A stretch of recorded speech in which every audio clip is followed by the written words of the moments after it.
नमस्कार दोस्तों, OCN network में आपका स्वागत है। वैसे तो 2 राज्यों में चुनाव इस समय चल रहे हैं, जम्मू कश्मीर और हरियाणा।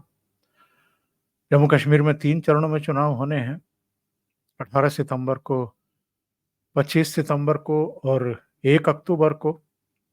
यानी जम्मू कश्मीर में पहले दौर का मतदान होने में अब मात्र 3 दिन है और हरियाणा में 5 अक्टूबर को मतदान होगा। 8 अक्टूबर को दोनों राज्यों के नतीजे आने वाले हैं। लेकिन हम एक आश्चर्यजनक तथ्य देख रहे हैं। आमतौर पर जम्मू कश्मीर ज़्यादा महत्वपूर्ण है इसलिए क्योंकि 10 साल बाद वहाँ पर अ, विधानसभा के लिए चुनाव हो रहे हैं और 370 और 35 से हटने के बाद यानी जम्मू कश्मीर का स्पेशल स्टेटस खत्म होने के बाद पहली बार वहाँ राज्य विधानसभा के लिए चुनाव होने वाले हैं। इसके बावजूद वहाँ किसकी सरकार बनने जा रही है, किसकी नहीं बनने जा रही है, इसको लेकर के उतनी दिलचस्पी लोगों की दिखाई नहीं पड़ रही है, जितनी दिलचस्पी लोग इस समय हरियाणा के चुनाव में ले रहे हैं और इसकी वजहें कई हैं। एक वजह ये है कि तीसरी बार क्या भारतीय जनता पार्टी हरियाणा जैसे राज्य में निरंतरता में सरकार बना पाएगी? ये लोगों की दिलचस्पी है। दूसरी बात ये है कि प्रधानमंत्री ने शनिवार को हरियाणा के कुरुक्षेत्र से जो महाभारत की भूमि मानी जाती है, वहां से अपने चुनाव प्रचार की शुरुआत की है और वहां पर वो हिमाचल की चर्चा कर गए हैं। हिमाचल की चर्चा उन्होंने किस संदर्भ में की है, इस पर भी आएंगे। लेकिन हिमाचल में पिछले कुछ दिनों में बहुत कुछ ऐसा घटा है जिसके बाद अब ये लोग चर्चा करने लगे हैं कि ये जो हिमाचल में घटनाएं घटी हैं, हमने शिमला के उपनगर संजौली में एक मस्जिद को लेकर के लोगों की यूनिटी देखी है, एकता देखी है, संघर्ष देखा है, लड़ने का जज्बा देखा है, सरकार को, शासन को, प्रशासन को झुकाने का उनका जो एक मादा है, वो भी देखा है। पुलिस से झड़पें भी देखी हैं, लाठीचार्ज भी देखा है, वाटर कैनन से उनके ऊपर बौछार की गई लोगों के, बाजार बंद रखे गए और लोग एडामेंट थे इस चीज को लेकर के कि अवैध मस्जिद को गिराया जाए।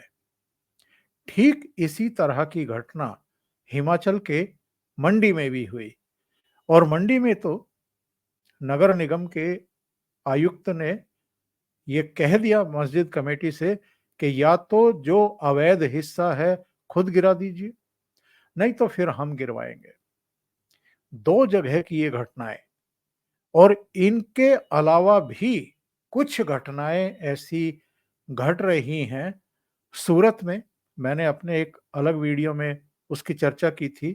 सूरत के सैयदपुरा में गणेश पंडाल पर जब पथराव हुआ तो आधा पौना घंटे के भीतर वहां पर हजारों की भीड़ इकट्ठा हो गई और इतना बड़ा प्रेशर जो है वो गुजरात सरकार पर, शासन प्रशासन पर, पुलिस पर पड़ा कि उन्होंने रातों रात पत्थरबाजों को भी और उनके हिमायतियों को भी, क्योंकि उनके पकड़े जाने के बाद थाने पर लोग इकट्ठा हो गए थे हजारों की संख्या में, तो जिन्होंने पथराव करने की कोशिश की, जिन्होंने आगजनी करने की कोशिश की, व्हीकल्स वगैरह जलाए, उन लोगों को भी रातों रात उठाया और उनकी ऐसी ठुकाई की कि वो अपने पैरों पर ठीक तरीके से चल नहीं पा रहे थे।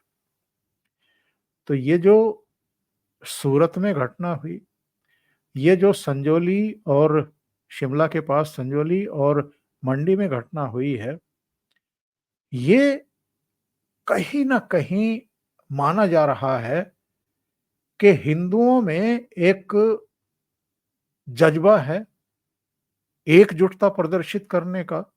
और जिन लोगों ने लोकसभा चुनाव के दौरान हिंदुओं की जो एकजुटता थी उसको तोड़ा था, एससी एसटी का मसला उठा करके, ओबीसी का मसला उठा करके, जातीय जनगणना का मामला उठा करके, आरक्षण छिन जाएगा, ये बहला फुसला करके संविधान बदल देंगे, ये और खटाखट वो 8,500 वाला। उसकी वजह से भारतीय जनता पार्टी को और प्रधानमंत्री नरेंद्र मोदी को जो नुकसान हुआ है, और निरंतरता में तीसरी बार पूर्ण बहुमत वाली, अकेले भारतीय जनता पार्टी की पूर्ण बहुमत वाली सरकार वो नहीं बना पाए और 240 सीट भारतीय जनता पार्टी को मिली। एनडीए की सरकार जरूर बन गई है, प्रधानमंत्री पद पर तीसरी बार निरंतरता में नरेंद्र मोदी जरूर अपना कामकाज संभाल चुके हैं, कर रहे हैं, लेकिन लोगों के मन में ये कसक है। और जहां भी इस तरह की चीजें हो रही हैं, सूरत में हो, संजौली में हो, मंडी में हो, सिलीगुड़ी में हो, कहीं ना कहीं मेरा मानना है कि जो बांग्लादेश में बर्बरता और क्रूरता हुई है शेख हसीना सरकार गिरने के बाद हिंदुओं पर, उनकी माँ बहन बेटियों के खिलाफ जिस तरह की कार्रवाइयां हुई हैं, उनकी अस्मत पर हाथ डाला गया है, जिस तरीके से अ, उनको हिंसा का निशाना बनाया गया है, टारगेट बनाया गया है, शिकार बना करके उनके घरों को, उनके दुकानों को जलाया गया है, जो उच्च पदों पर बैठी हुई हिंदू महिलाएं या पुरुष हैं उनसे जबरन इस्तीफे लिखवाए जा रहे हैं, उसका रिएक्शन भी हमें इन घटनाओं के रूप में देखने को मिल रहा है। क्योंकि ये सारी घटनाएं मुस्लिम कम्युनिटी के खिलाफ हो रही हैं। और हिमाचल में तो चूंकि इस समय कांग्रेस पार्टी की सरकार है, तो जाहिर है कांग्रेस पार्टी के खिलाफ भी और डायरेक्ट इनडायरेक्ट वे में राहुल गांधी के जो का जो उकसावे वाला, दुष्प्रचार वाला, झूठ वाला जो एक पूरा चुनाव प्रचार था लोकसभा का, उसके खिलाफ भी ये आक्रोश दिखाई दे रहा है। प्रधानमंत्री नरेंद्र मोदी ने कुरुक्षेत्र की अपनी रैली में शनिवार को हिमाचल प्रदेश का जिक्र दूसरे संदर्भ में किया था। वो था राज्य की बदहाली का। क्योंकि समय पर अगर आप अपने राज्य कर्मचारियों को वेतन भी नहीं दे रहे हैं, तो प्रधानमंत्री ने याद दिलाया कि हिमाचल में कांग्रेस पार्टी ने सरकार बनाने के लिए किस किस तरह के झूठे वादे किए थे, लोगों को बरगलाया था कि हम ये कर देंगे, हम वो कर देंगे। और आज हिमाचल प्रदेश की हालत ये हो गई है कि समय पर अपने कर्मचारियों को, अधिकारियों को वेतन तक वो नहीं दे पा रही हैं। इसके अलावा भी जिस तरह का असंतोष कांग्रेस सरकार के प्रति हिमाचल में दिखाई दे रहा है, लोग जिस तरीके से सड़कों पर उतर रहे हैं, उससे प्रधानमंत्री ने एक्चुअल में आगाह किया था। तो जो एक बिगर एक क्वेश्चन है, बड़ा सवाल है, वो ये है कि जो सूरत में हुआ है, सिलीगुड़ी में हुआ है, संजौली में हुआ है, मंडी में हुआ है, ये जो हिंदुओं की एकजुटता हमें दिखाई दे रही है, कहीं ना कहीं एक आक्रोश भी दिखाई दे रहा है। इसका असर क्या हमें हरियाणा के चुनाव नतीजों पर भी देखने को मिलेगा? ये एक बहुत अहम सवाल है। प्रधानमंत्री कुरुक्षेत्र में ये दावा कर गए कि निरंतरता में भारतीय जनता पार्टी हरियाणा में तीसरी बार सरकार बनाने जा रही है। और वैसे तो उन्होंने कई बातें कही हैं, लेकिन मोटी-मोटी मैं कुछ बातों का उल्लेख ज़रूर करना चाहूँगा। उन्होंने कहा कि साहब, जिस समय पूरा देश गणेश उत्सव मना रहा है, विघ्न हर्ता का जिस तरीके से पूजन अर्चन हो रही है, ऐसे में कर्नाटक सरकार, जहां कांग्रेस की सरकार है, वो अगर गणपति को ही अपनी अभिरक्षा में लेकर के और सिंकचों में बंद कर दे, तो आप इससे समझ सकते हैं कि किसकी क्या विचारधारा है और कौन किसके लिए तुष्टीकरण की नीति अपना रहा है। याद रखें, अभी 3-4 दिन पहले ही प्रधानमंत्री नरेंद्र मोदी गणपति पूजन के लिए देश के सर्वोच्च न्यायालय के मुख्य न्यायाधीश डीवाई चंद्रचूड़ के आवास पर पहुंचे थे। तो इन्हीं लोगों ने कांग्रेसियों ने भी, और ये पूरा जो एक इकोसिस्टम है और जो टुकड़े-टुकड़े गैंग के सदस्य हैं, उन सब ने आसमान सिर पर उठा लिया था। प्रधानमंत्री और चीफ जस्टिस अगर एक साथ गणपति पूजन करें, तो इनको बड़ी भारी परेशानी हो जाती है। तो कहीं न कहीं प्रधानमंत्री नरेंद्र मोदी ने कर्नाटक की इस घटना का, गणपति को अपनी अभिरक्षा में लेकर के और सिंकचो में बंद करने का, यानी गणेश पूजा, गणपति पूजा में भी विघ्न डालने का जो इनका तौर तरीका है, तुष्टीकरण, मुसलमानों को खुश करने के लिए, उसकी चर्चा प्रधानमंत्री ने खास तौर से की। और उन्होंने कहा कि इनका तो सबसे बड़ा लक्ष्य ही तुष्टीकरण है, कि बस उनको खुश रखो ताकि उनकी वोट मिलते रहें। प्रधानमंत्री ने यह भी कहा कि ये सबसे बेशर्म और सबसे भ्रष्ट पार्टी है और सबसे भ्रष्ट परिवार है। प्रधानमंत्री ने यह भी कहा कि नेहरू काल से ही कांग्रेस आरक्षण का विरोध करती आ रही है। और जो राहुल गांधी ने अभी अमेरिका यात्रा के दौरान कहा था कि जब निष्पक्षता आ जाएगी भारत में तो हम आरक्षण खत्म करने के बारे में सोचेंगे, तो उसका भी जवाब प्रधानमंत्री ने कुरुक्षेत्र की रैली में, हरियाणा की रैली में दिया। उन्होंने कहा कि हम आरक्षण को खत्म नहीं होने देंगे। उनका ये भी कहना था कि जरा याद करिए, हरियाणा के जवान तिरंगे में लिपट करके किस तरीके से आते थे जम्मू कश्मीर में आतंकवाद से लड़ाई लड़ते हुए। जब से 370 खत्म हुई है, 35 से खत्म हुई है, वहां नॉर्मल सी आई है, आतंकवाद खत्म हुआ है, आतंकवादी खत्म हुए हैं, अलगाववादी घुस गए हैं, और जो पाक परस्त थे वो डिमोरलाइज हैं। तब से आतंकवाद में भी वहां कमी आई है, और जो अर्धसैनिक बलों के और सैनिक वहां पर वीर गति को प्राप्त होते थे, उसमें भी कमी आई है। उनका कहना यह था कि कांग्रेस अगर हरियाणा में आई तो याद रखिएगा, हिमाचल जैसा हाल कर देगी हरियाणा का भी।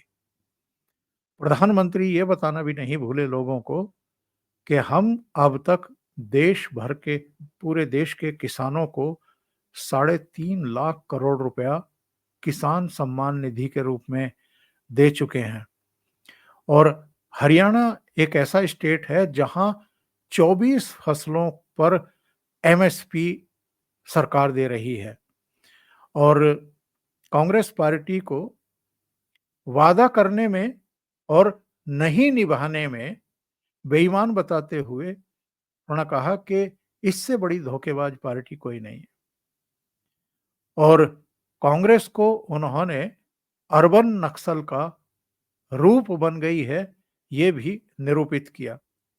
और ये देश की एकता पर लगातार हमले कर रही है, किसानों को, जवानों को धोखा देने से भी बाज नहीं आ रही है। उन्होंने ये भी जानकारी दी कि हमने कहा था कि शुरू के 100 दिनों में हम बहुत बड़े फैसले लेंगे, तो हम ऑलरेडी 100 दिनों में 15 लाख करोड़ के कामकाज शुरू कर चुके हैं। और जिस तरह का उद्बोधन उनका था, और हरियाणा से चूंकि उनका अपना एक जुड़ाव भी रहा है, वो अपने शुरुआती काल में हरियाणा के, हिमाचल के, पंजाब, चंडीगढ़ के राष्ट्रीय सचिव और प्रभारी रहे हैं। तो हरियाणा जब भी आते हैं तो वो अ, इस तरह के अपनत्व का प्रदर्शन भी करते हैं। और चूंकि मंच पर उनके साथ मुख्यमंत्री नायब सिंह सैनी भी थे, जो लाडवा से लड़ रहे हैं इस बार, तो उन्होंने कहा कि आपके अपने बेटे हैं, तो वो आपके इलाके का वैसा ही ध्यान रखेंगे। तो मेरा कहना यह है कि इस बार लोगों की दिलचस्पी हरियाणा में ज़्यादा बढ़ती हुई दिखाई दे रही है, बढ़ी हुई दिखाई दे रही है। और संभवतः इसकी एक वजह ये भी है कि अरविंद केजरीवाल जेल से बाहर आ गए हैं और उनकी पार्टी ने सभी 90 सीटों पर अपने प्रत्याशी मैदान में उतार दिए हैं। और जब से ये घटना हुई है, तब से कांग्रेस के भीतर एक बौखलाहट दिखाई दे रही है, एक परेशानी दिखाई दे रही है। हिमाचल में जो घटनाएँ हुई हैं, सूरत में जो हुई है, ये तो पर्दे के पीछे से अपनी भूमिका निभा रही हैं और कर रही हैं।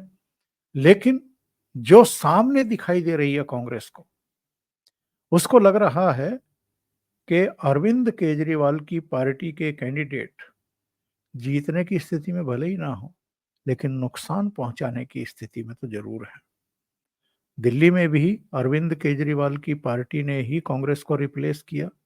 पंजाब में भी कांग्रेस सरकार के बाद वहां आम आदमी पार्टी की ही सरकार बनी। और अब हरियाणा में भी अगर अरविंद केजरीवाल ने, जैसा कि शनिवार को मीटिंग बुलाई थी और सबको दायित्व सौंप दिए, जिनमें मनीष सिसोदिया भी थे, राघव चड्ढा भी थे और जितने इनके पदाधिकारी हैं, संजय सिंह से लेकर के तमाम, उन सबको जिम्मेदारियां सौंप दी। अब ये हरियाणा में दिखाई देंगे। तो कांग्रेस को लग रहा है कि ये भारतीय जनता पार्टी को तो क्या नुकसान पहुंचाएंगे, ये हमारे लिए ही संकट का एक जो है बायस बनने जा रहे, एक साधन बनने जा रहे हैं और हमारी पार्टी की जो संभावनाएं हैं उनमें ये पलीता लगाने वाले हैं। तो देखना बड़ा दिलचस्प होगा इस बार, क्योंकि इंडियन नेशनल लोकदल अलग लड़ रही है बसपा के साथ और आपकी जेजेपी अलग लड़ रही है। भारतीय जनता पार्टी और कांग्रेस में तो सीधा मुकाबला है ही। अरविंद केजरीवाल की पार्टी भी इस बार हरियाणा में जान लगा रही है। तो ये जो चतुष्कोणीय, पांच कोणीय चुनाव जो होने की आशंका पैदा हो रही है, हालांकि मेन फाइट मेरा अभी भी मानना है कि कांग्रेस और बीजेपी में ही होने वाली है, लेकिन जो ये छोटे दल हैं, ये कहां कहां किस किस को चोट पहुंचाएंगे कहना मुश्किल है। पर कांग्रेस डरी हुई है अरविंद केजरीवाल से और जो हिमाचल में घटनाएं हुई हैं उनसे। अभी के लिए इतना ही। बहुत बहुत धन्यवाद। अगर आपको ये चैनल और इसके कंटेंट पसंद आ रहे हैं तो लाइक करें, कमेंट करें, वीडियो को शेयर भी करें। अभी तक अगर आपने ये चैनल सब्सक्राइब नहीं किया है तो सब्सक्राइब कर लें और साथ में लगे बेल आइकॉन को दबा दें ताकि आगे आने वाले वीडियो और उनके नोटिफिकेशन आप तक पहुंचते रहें। बहुत बहुत धन्यवाद। नमस्कार।